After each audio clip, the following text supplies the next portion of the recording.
Pineal Stories is intended for information and educational purposes only. The content shared on this podcast should not be taken as medical advice. We aim to raise awareness and foster thoughtful discussion around symptomatic pineal cysts. We are not providing medical guidance or diagnosis. Always consult a qualified healthcare professional regarding any medical concerns or decisions. Every individual situation is unique, and only your doctor can help you determine the best course of action for your health.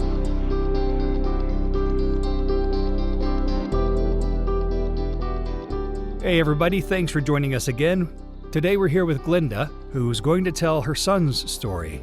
And this one, as a parent, this one is really difficult. But we'll turn it over to Glenda and just get into it as we always do. Take it away.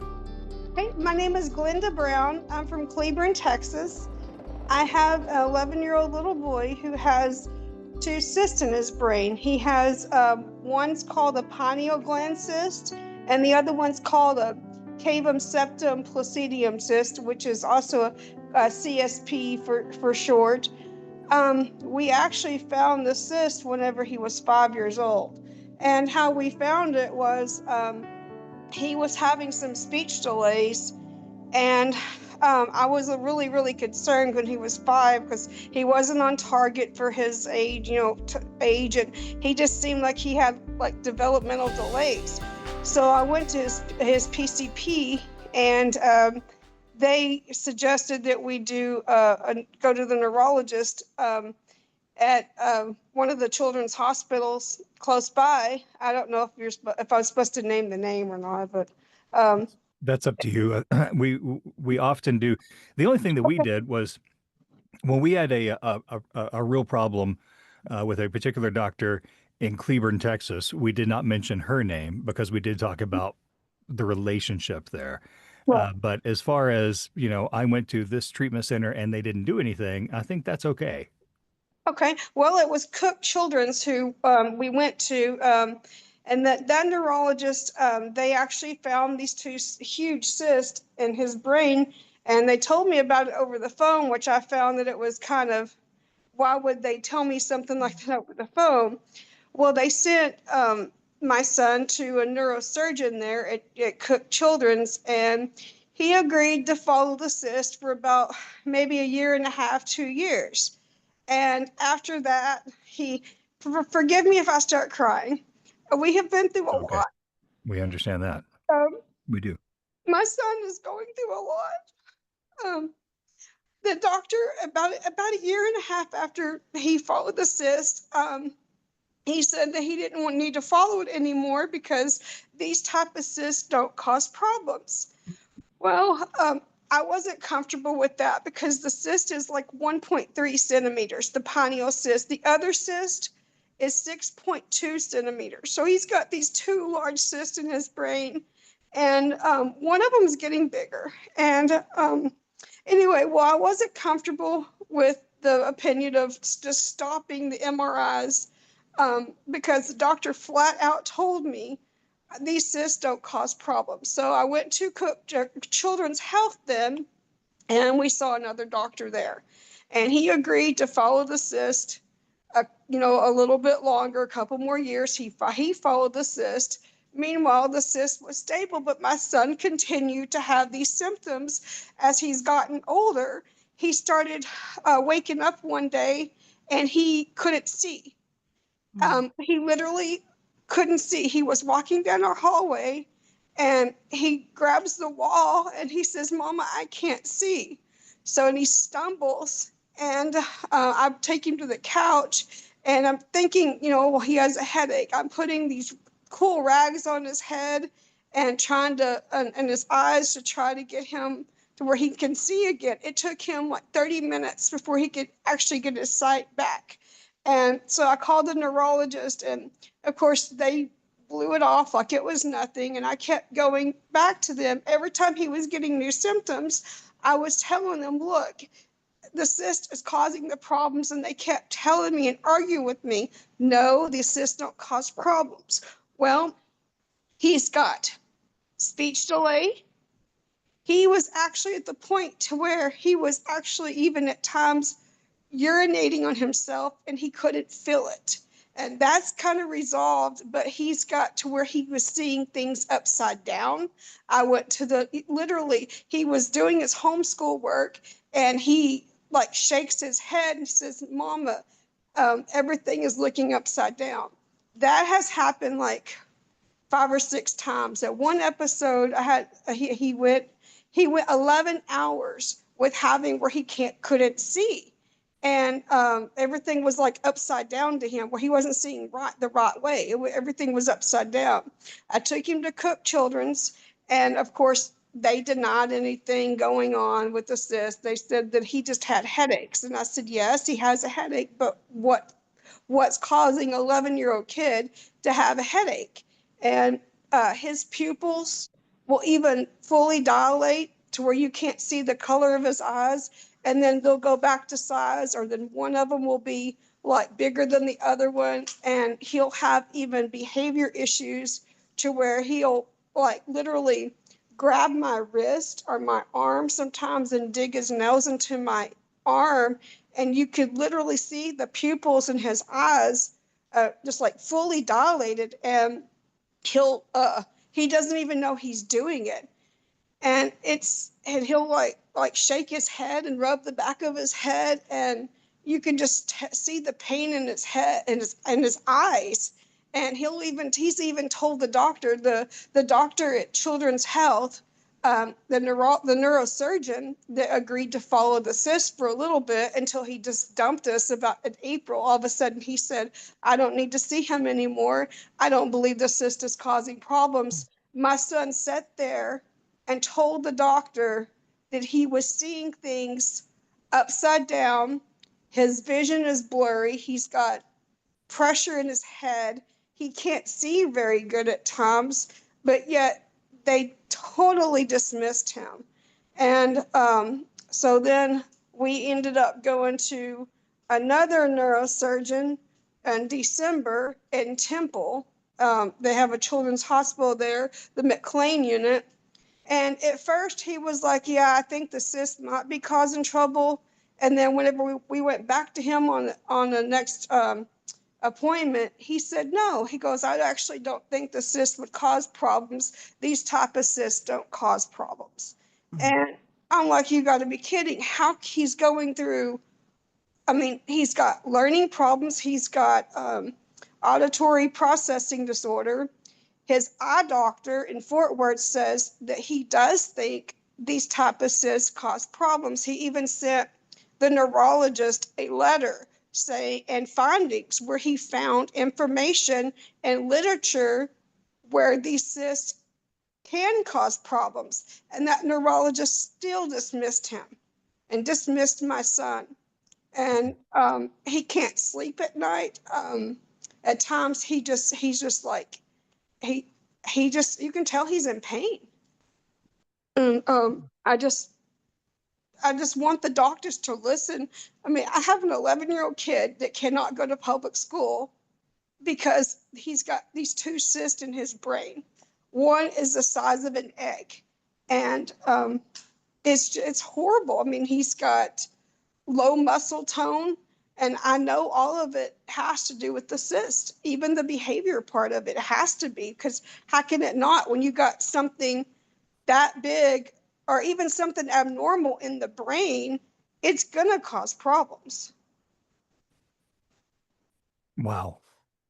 That's Heartbreaking. as parents, that's heartbreaking. That's the only word for it, is heartbreaking. And it sounds awfully familiar. Kelly with her pineal cyst went through a very similar process with the doctors, and it was one after another. Some of the top neurosurgical places in the United States all kind of, no, this doesn't do anything. We got very lucky that through a lot of research and a lot of desperation, we found Dr. Patel. And I'm curious, have you reached out to Musk, Dr. Enfinger?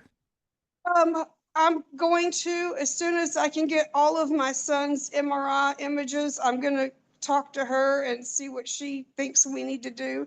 Because I mean, he's suffering. I mean, I see it every day. It's, I mean, either if it's not one symptom, it's another. Oh, and then I forgot to mention, he has a new symptom now. He was sitting on the couch with me the other day, and all of a sudden his legs, for no reason, just started shaking. And we don't know why. They were just slowly shaking. And I was like, "Are you okay?" And he goes, "I'm fine, but I don't know why my legs are shaking." And I'm assuming that the cyst is probably one of the reasons what's causing it. I mean, he's got a laundry list. He's probably got 25, 30 symptoms that, I mean, like I said, that I haven't even mentioned all of them because there's just so many to mention. And in my heart, and as a mother, I can't shake the feeling that the cysts are causing the problems. And like I said, these doctors, they either blow us off, or they think I'm overreacting, or they think he's overreacting and, like just want attention. I mean, that's even one doctor said, "Oh, come on, I think you're wanting attention." And I'm like, no, I see this every day. I'm with him 24 hours a day. I don't leave him because he's hurting so bad. And it breaks my heart to see my child suffer when these doctors just, their medical textbook, that's all they think about. They don't look outside the box. Can these cysts really cause problems? They just like, they don't do any, they don't want to do anything. I know it's super discouraging too when you know as mom that there's something going on and you're getting dismissed. I would encourage, I know you want to get together his MRIs and his records. I would encourage, go ahead and make the call anyway. See if they can get you an appointment for a consultation, because sometimes they don't have openings very soon. And then at least you could get that on the books. And then while you're waiting, you can get all his stuff together. Yeah. And then sometimes they want to do their own MRIs at Musk. But either way, I would encourage you. I know it's discouraging to hear that. And it's like, oh, I got to talk to another doctor. But I really believe that if you can get in contact with Musk, they're not only going to believe you because they know that these cause symptoms, but I think that they will be able to refer you much more quickly to somebody that will help and that will listen. And I'm so sorry what you and your son have been through. That's awful. I would call him Monday. Yeah, I would. I would just get him on the books there. The leg shaking, that definitely sounds like to me like a cyst thing. That I had that. Sure. They called it seizure-like activity. Very, very shaky. Also random muscle contractions and Just to say it, everything that you've mentioned so oh yeah, far, Kelly had it. the vision stuff. And a year after that pineal cyst came out of her head, it was all gone Yeah, and is not returned. yeah. It's a major surgery and it's a major recovery, but I would absolutely do it again. And yeah, it took about a year after surgery, but to fully recover. But I'm fully recovered from that. And I just can't imagine being his age, though. Poor guy having to go through this. It's awful. Yeah, it is. Our youngest is 14 and just can't even imagine. Yeah. So At sorry. one time, I thought he was having a stroke because he had woke up one morning and his speech, he wasn't like slurring his words, but his sentences were all chopped up. Like he was like, he couldn't like put sentences together, in other words, but it wasn't slurring. And his right eyelid was completely drooping. But other than that, at that time, he looked okay. And I asked him if he was okay. And he told me I'm fine. But he was like, acted like he was real agitated and like he was just like mad, like aggressive kind of behavior. Well, I thought, well, I'm going to leave him alone. But I kept an eye on him. And it kind of resolved about 2 o'clock that after. It resolved, and then 2 o'clock that afternoon, I had him sitting next to me, and I told him to do his homework or his schoolwork. And he looks at me and he says, he grabs my wrist and digs his claws into my hand and says, "You're ruining my day." Well, when I looked up at him, his pupils were fully dilated, his right eyelid was drooping, and he lets go of my arm. And I said, "Why did you do that to me?" He goes, "What did I do?" And I said, "You dug your claws into my wrist." He goes, "No, I didn't." I said, "Yes, you did."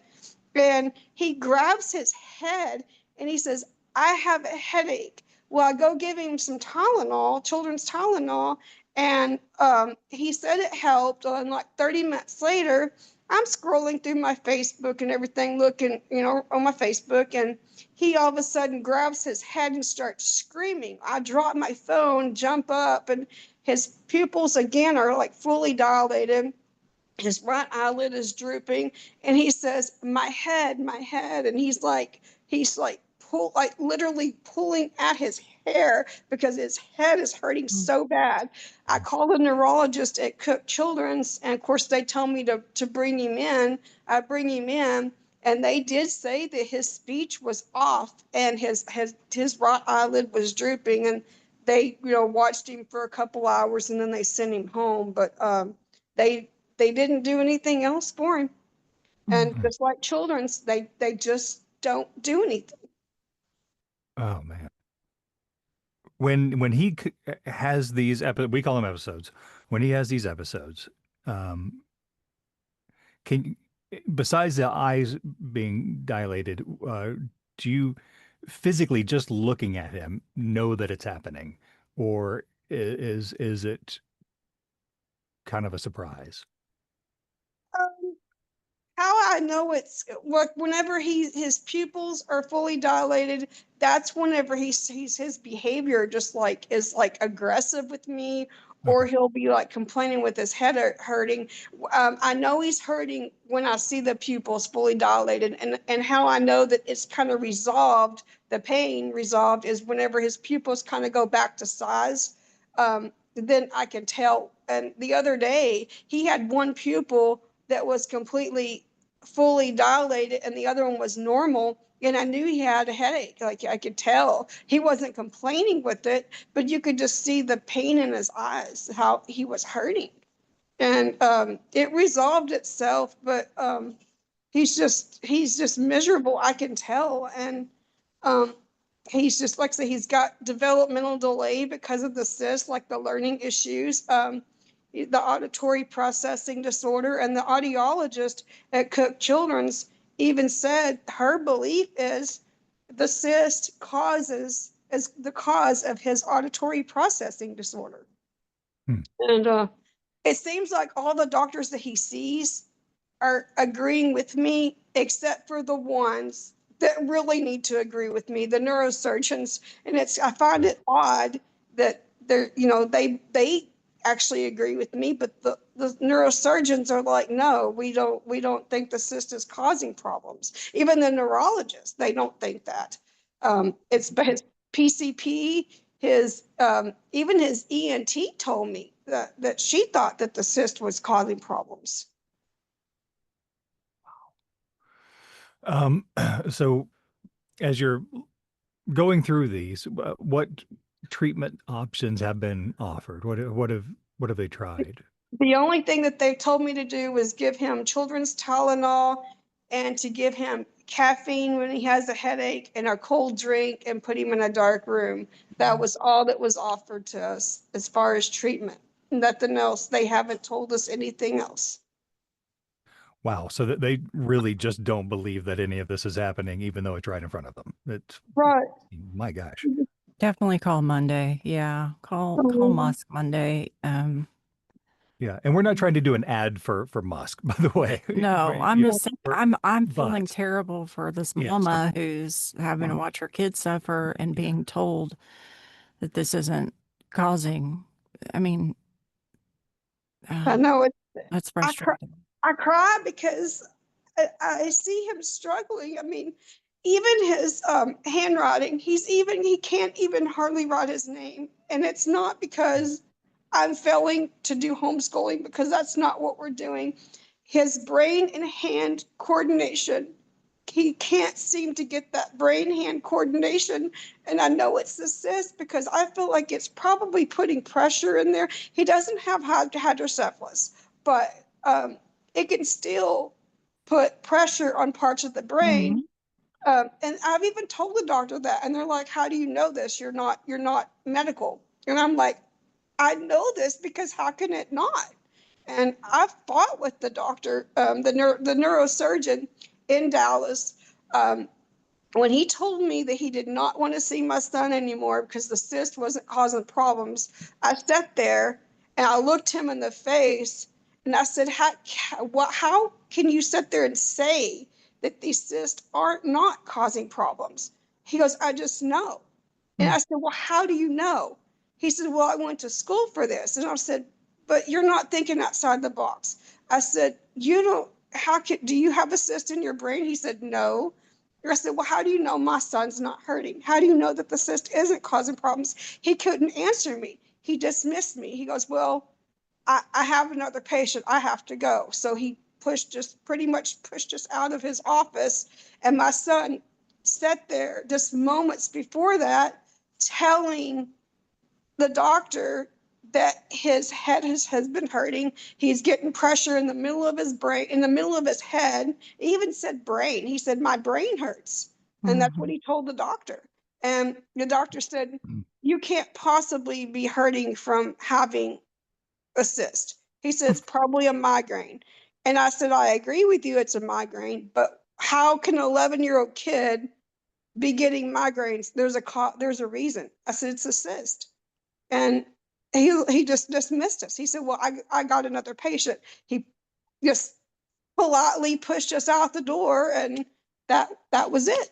I mean, and I'm like, "Really?" I mean, that's all we got. Wow.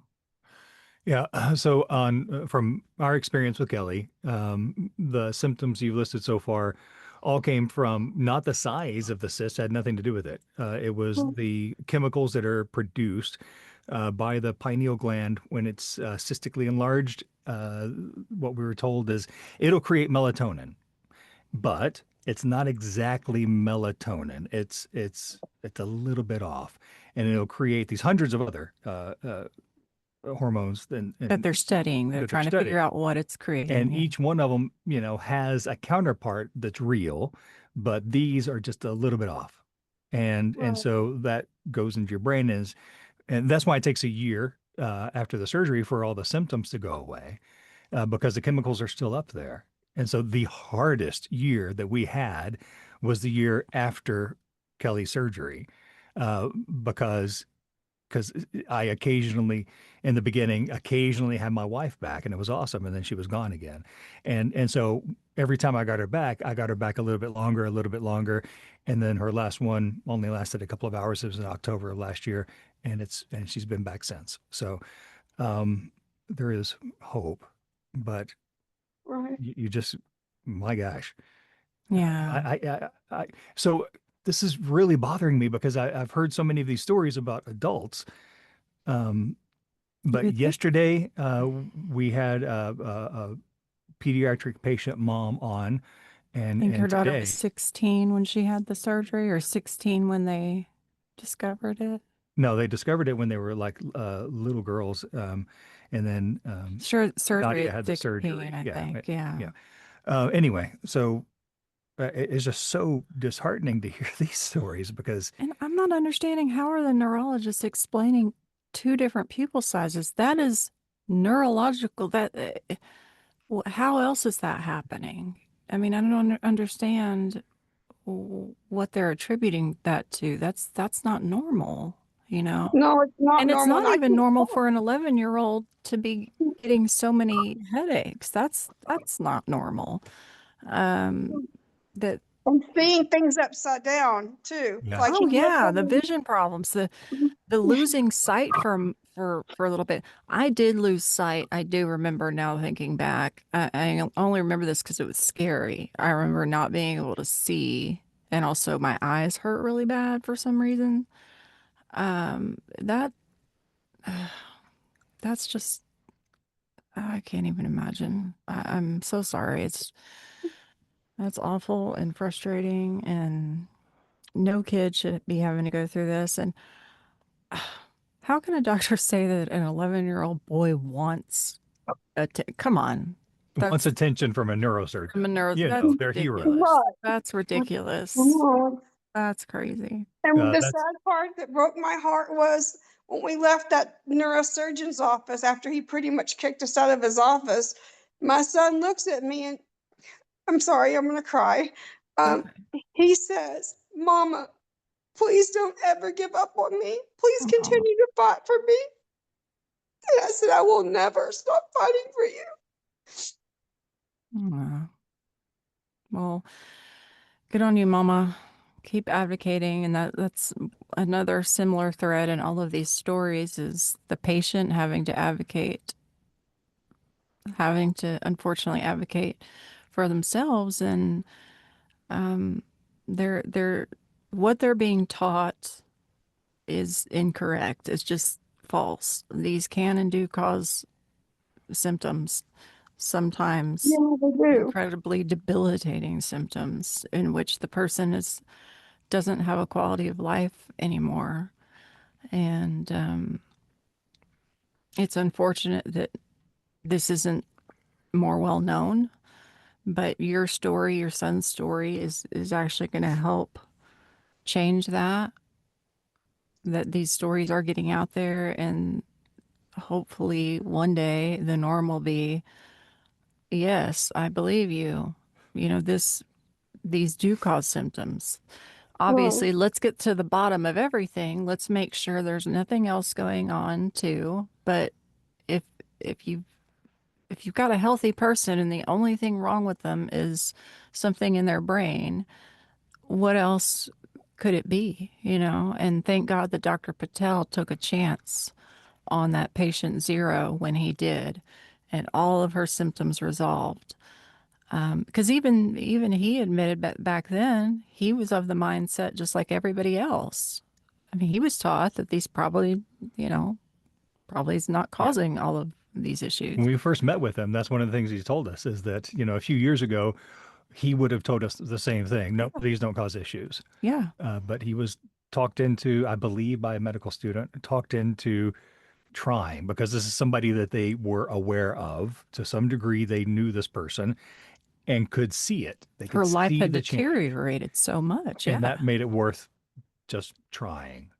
And Right. it worked so well that they tried again and again and again and again. And then I think I've been saying 200 or so had gone before Kelly. I now believe that that was his number, but Jared, who actually uh, uh, His PA, PA, the yeah, I don't know assistant. how I forgot PA. His PA, who actually keeps up with him, apparently, they had hit 300 before Kelly did hers. But Oh, and they've been doing them since. You know, that was 2023, yeah October October 2023. 2023, and still they just have success after success.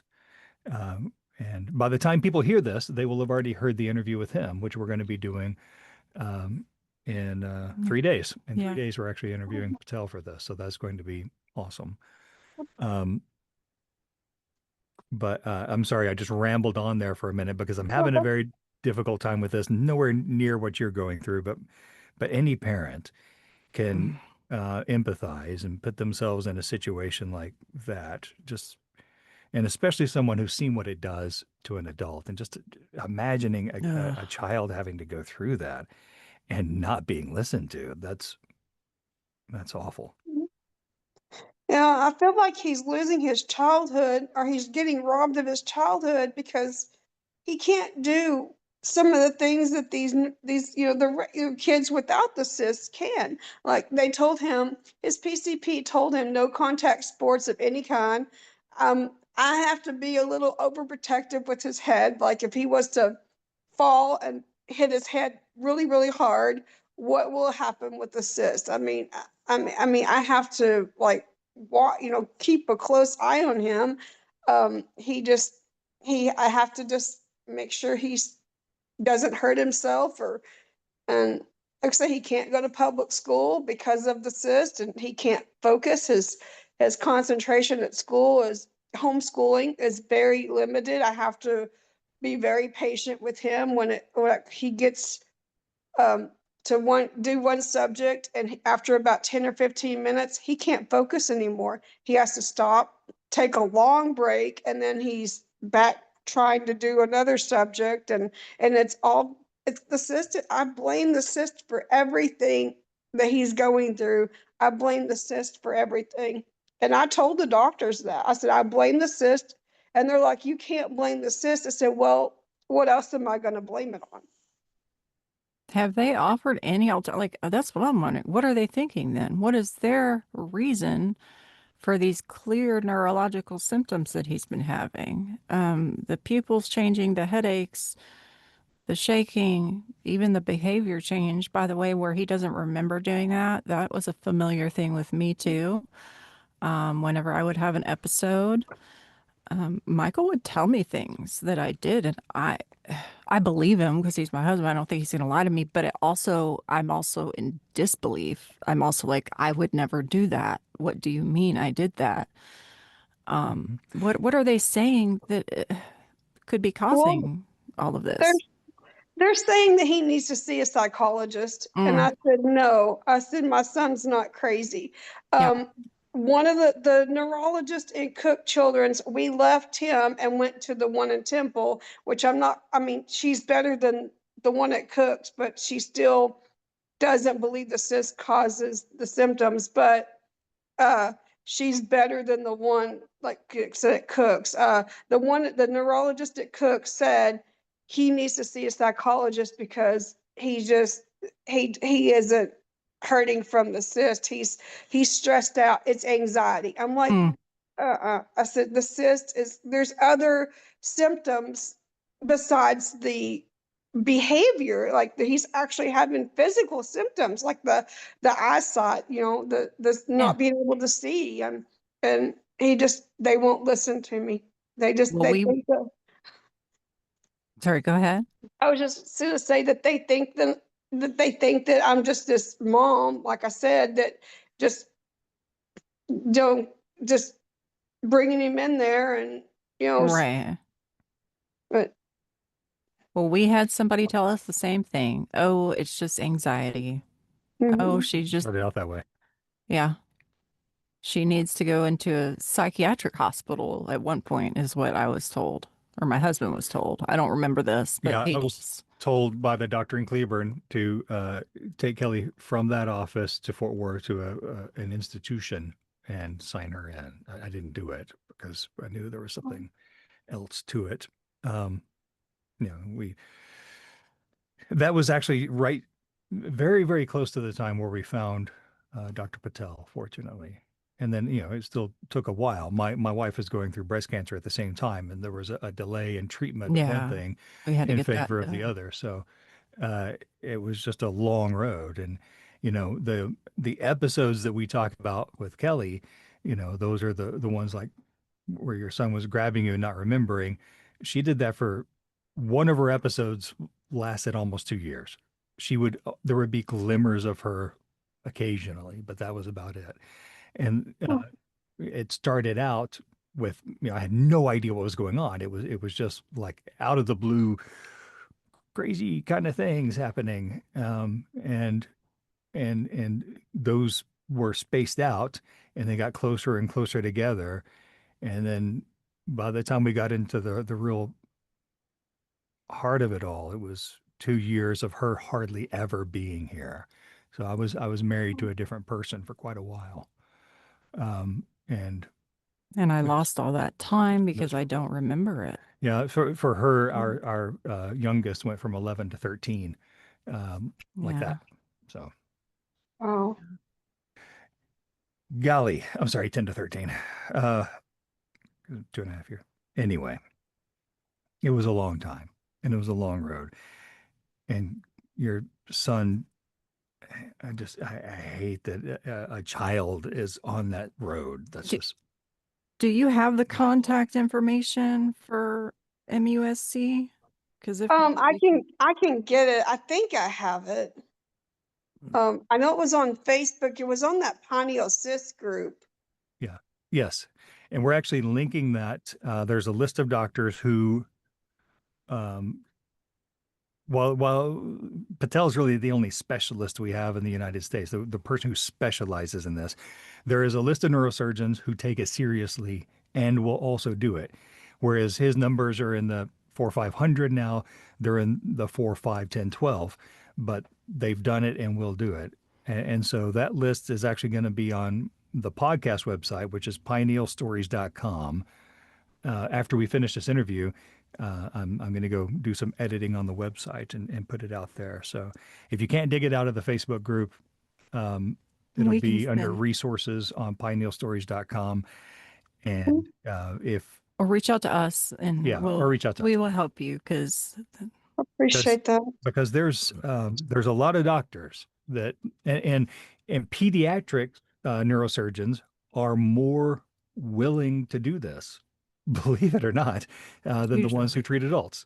There's a higher percentage of pediatric neurosurgeons who will do this operation, including in Tennessee, Chicago, Boston, and well, several other places. So there are options out there, but obviously we live in the wrong place for this.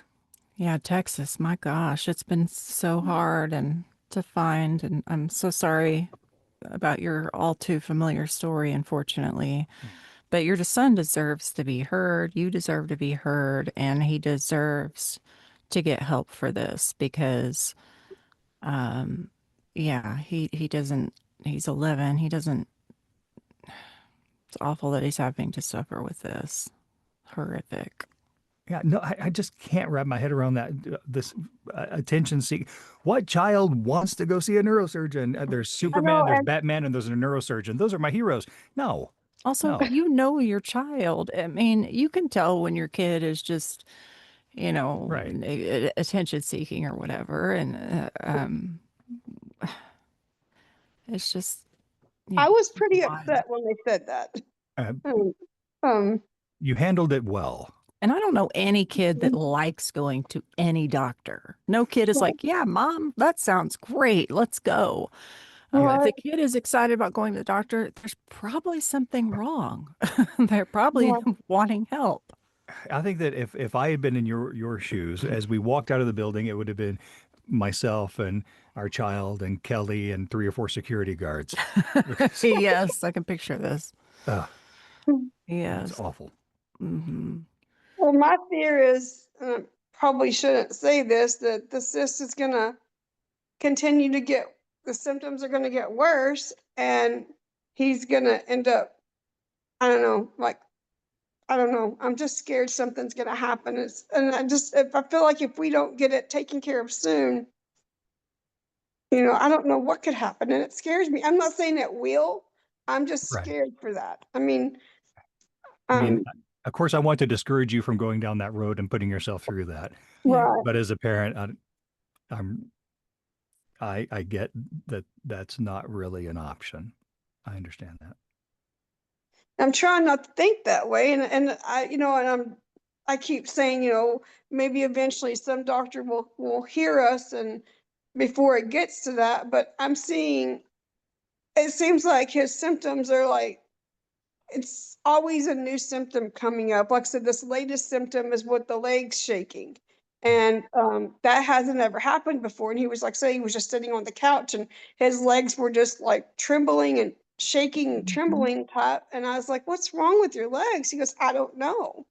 And um, it's kind of, it scared me. And so I contacted his PCP, and she said, well, go call the neurologist. Of course, I called the neurologist, and she's been out for the week, and I haven't been able to get in touch with her. And they said, the office said that they would contact me Monday and let me know what to do, and or help me figure out what to do. And so Well, hopefully there are doctors out there that will listen. It's just hard getting connected with them. And that's why I do urge, if you can, call Musk on Monday.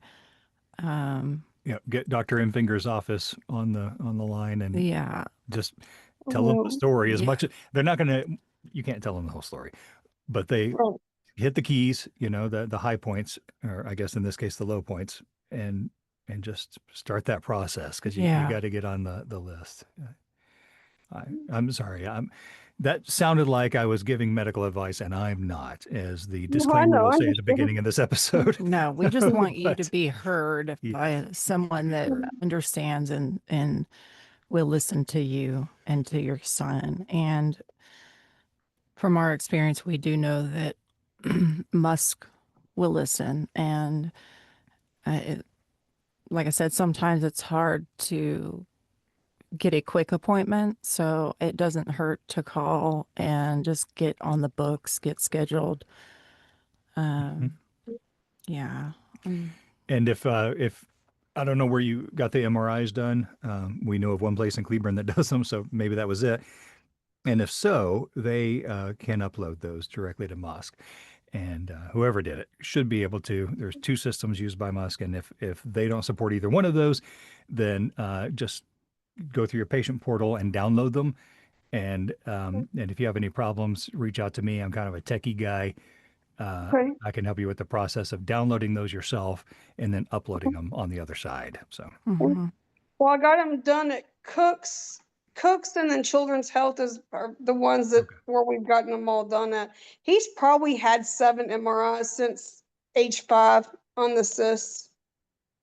And good. And I like I bet said, Cooks can do that. Yeah, cooks Yeah, definitely can, surely they and can. children probably. Okay, Yeah. yeah, I I'll do bet they can that. just upload. So I would just get them on the phone Monday and ask them to take a look. And once they, kind of give you the thumbs up, just get in touch with those and be like, send them over. You have to sign a release form and all that stuff, but Mm, you can do I'll that do stuff that. digitally most places now. So In fact, I'm almost positive that when we called Musk, we basically were begging. We were desperate. We were like, please, here's what's going on. it And was a relief because while we were in that mindset of absolute desperation, and just trying to get someone to listen and feeling that that's the way we had to approach it because that's where we were. yeah, They were like, no, we get it. Come on. yeah, they were It great. was great. Wonderful. We're huge fans. That's good. All right. Um, Well, how's your son doing today? Well, he's doing okay. He's sitting right kind of by me right now and smiling. He's Mhm. doing okay today. And but last night he just kind of with his speech was kind of choppy and just he was kind of moody. And I mean, I know some of that moodiness is normal because he's a kid, but but that really bad, yeah. like aggressive behavior, that's not him. Right. And him not being able to remember that behavior is Right. not normal either.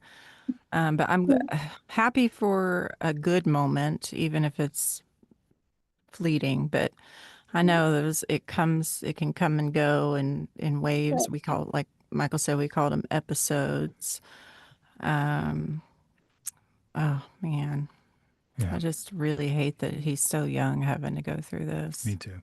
And since he's right there and you can see what I look like, tell him Lex Luthor says hi. He says hi. He can hear you. He's smiling. Well, he's a trooper. Did you It's hear not that? easy sitting through an MRI as an adult, so having to be still at his age, that's it's a big deal. He's a trooper, and He does an amazing job whenever they do the MRIs. They let him watch movies and they have those like little goggle things on where he can watch the movies. And oh, one cool. time they pulled him out of there and he was asleep. Wow, he could sleep through that, huh? That noise, it's so loud. That's amazing. Oh, Hmm. this is really important. So if you do wind up going to South Carolina, if you're in Charleston and you're going to do the surgery there, go downtown and there's this place called Off Track Ice Cream. Mm-hmm. Try it. It's so Okay, good. sounds good. So It is good. go He's there for smiling. He heard that. He's smiling. good. Yeah, go to South Carolina for the ice cream, stay for the brain surgery. Yeah. That's Have y'all met Dr. Infinger? No, she does pediatric side. We were Dr. Patel, but We've we've only heard heard good really, things. really great things. So, Yeah. and I know that if he gets a pediatric patient, from what I understand, he refers all of them to her, Okay, that's her good. specialty. I guess they work together. They do. In fact, they publish together, and you can see those papers on their website. And Oh, okay. and soon, once we get permission, I've reached out to Musk, but we're going to do the interview first and then kind of follow back up on this. And what I'm trying to do for our website is get his papers that he has published right on the front page. So, instead of sending somebody to a website to dig them out, they're just there. Um, or at least links back to where those papers are, because we just want to make it as public and as easy to find as possible. Several neurosurgeons have told people, well, he should be published if this is really working. And they pointed out, well, he is a lot. He's the Right. chief of neurosurgery. He's published. Their unwillingness to go find this is, maybe part of the problem. But gosh, we're going to do everything we can to make it as easy as possible for them to find it and as necessary as possible for them to find it. And that word necessary keeps showing up in all of these, because that's what we're trying to do. There's, they're saying the surgery is unnecessary and this surgery is necessary. We're just trying to move that line a little bit of what necessary means. Right. Because so many people are tired of being told this won't kill you. Well, Right. okay, but if you don't have a life, if you can't function, if you don't enjoy the opportunities that everyone else has, then Right. really, how do you define that? I mean, I went from a mom who could tons and tons of energy, worked, kept up with the house, to pretty much existing in bed almost 24/7, um, not not able to take care of my kids, the house, let alone barely able to take care of myself. So I Mm. wouldn't have Yeah. considered that living No, and then the anymore. psychotic breaks where just things got so Awful. It was a mind-blowingly nightmare. It weird. was, Yes. so we want to Well, make sure that the education needs to change. These doctors, they're only doing what they've learned, so I can't be too upset at them. I'm more upset with just the system itself. It's just sad that they don't have the knowledge. They are being taught, well, these don't cause symptoms, or they don't cause some of them don't think they cause any symptoms at all. Some of them think that, oh, well, they could be causing some of this, but very minor. But we need that to change, because with the work that Dr. Patel is doing, he's proving over and over and over again that not only do these cause symptoms, but there is a cure for this. And we're not saying everybody qualifies or needs to get brain surgery. We're saying, please listen and actually give each person an individual, in depth look at what's going on. Don't just say, this cannot be causing your symptoms. right. Look at the entire picture and determine, could this be? And if it's determined that yes, then this person could be a candidate for surgery. That's Mhm. wonderful. But PCPs even need to know who to refer their patients to, when a PCP is the one that does the MRI first, because that's kind of what happened to me. My PCP did the MRI first, referred me out to a spine place. He didn't know what he was doing, but these, I guess, all of the doctors, not just the neurosurgeons, kind of need to understand that the rule isn't that these do not cause symptoms ever. That is sort of the rule now, but it needs to change. Absolutely. Yeah, good. Yeah. I, I'm sorry. I was just going to say, Dr. Patel is the chair of neurosurgery. I kind of stumbled over that a little bit earlier, so I wanted to clarify. That's his position. And Great. okay, what else? What else should we talk about? I was just going to say, I hope that this podcast gets out to some of the neurosurgeons that we have seen so they can see how many people are really suffering, Mhm. and not just my son. It's just like this does cause problems. And I just, if they see this, then maybe they'll change their mind. But I mean, it's worth a try. I mean, like I said, I would give anything if this podcast could get set to Cook Children's and Children's Health in Dallas, and even Temple, even that other doctor that dismissed us. We've had 3 neurosurgeons that have dismissed us, and Mhm. neurologist, and um, they've all been from these like big hospitals that are well known. You would think that they would, you know, at least say, let's, okay, that there's a possibility, but they didn't. They just dismissed us. Yeah. Yeah, that's one of the things that we're doing, or we're trying to do, is we have a fundraiser going on the website to try to help it too. Is we want to put together packets, and the packets will include the research and everything that's been published and out there, but also a USB drive with excerpts of this and links to these to this podcast, and then some thing to make them look at it. I don't know, a coffee mug with a brain on it, something Well, that makes it an attractive, well-packaged little box of stuff that also happens to include all of this research that they really should pay attention to in our non-medical opinion. But I mean, we're on the side of it of the patients who have and the families who have had to go through this hellish nightmare. So, there are those um, that would say, "Well, you're not doctors. What are you doing?" Because we've heard that.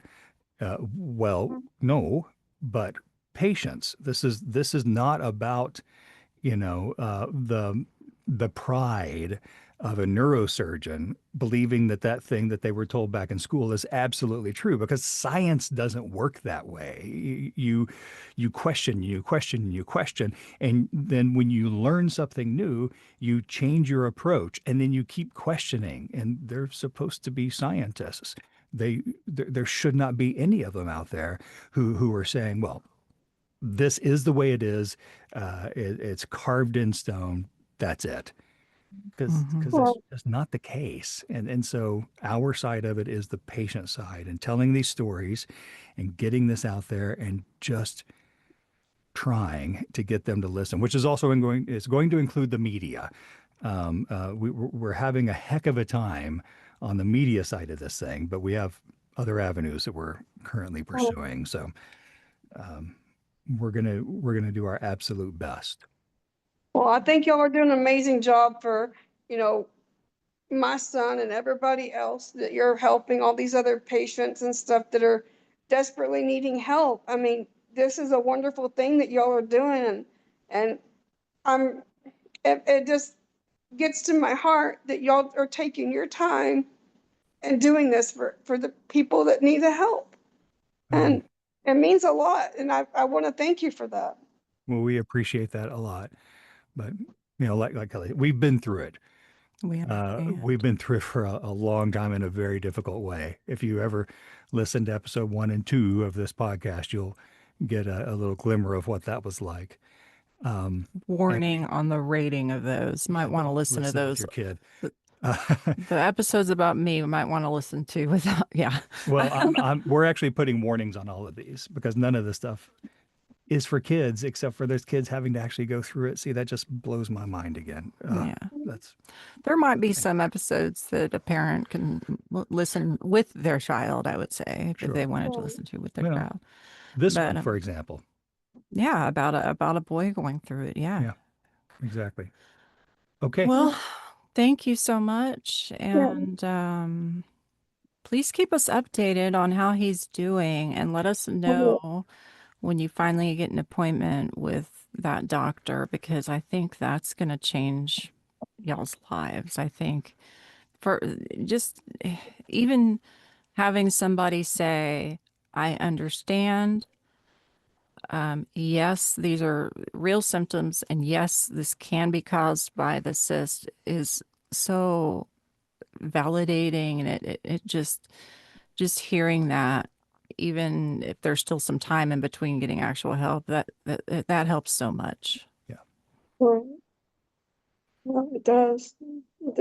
And y'all just talking to y'all too helps a lot, knowing that, I feel kind of alone, to be honest with you. I mean, just watching my son go through this, and like, I don't have I mean, of course I have my husband. That's not what I meant. But just Yeah. other people that have this, going on. I mean, knowing that I'm not alone, it's great. It's, good to feel, that you're being, you have other people, there with you. Absolutely. I'm sorry, Yes. I'm getting kind of choked up. That's okay. We understand that. It is a very lonely thing to go through. That's a theme in ours as well. So. Okay. Well, we'll go ahead and wrap this one up. And we really thank you very much. Very much. Yeah. And yeah, absolutely. Keep in touch. I sure will. Thank y'all for having me on. You're welcome. Thanks for listening to this episode of Pineal Stories, where patient voices matter and real stories have the power to drive change. If you or someone you love is living with a symptomatic pineal cyst, know that you are not alone. Our community is growing, and your experience matters. Share your story, connect with others, and help us push the medical conversation forward. Visit pinealstories.com to explore more stories, submit your own, and stay connected. And if you found this episode meaningful, please consider leaving a review and sharing it with someone who needs to hear it. Until next time, stay strong, stay informed, and keep speaking up. This is Michael Abels with my wife Kelly, and you've been listening to Pineal Stories. Thanks, y'all.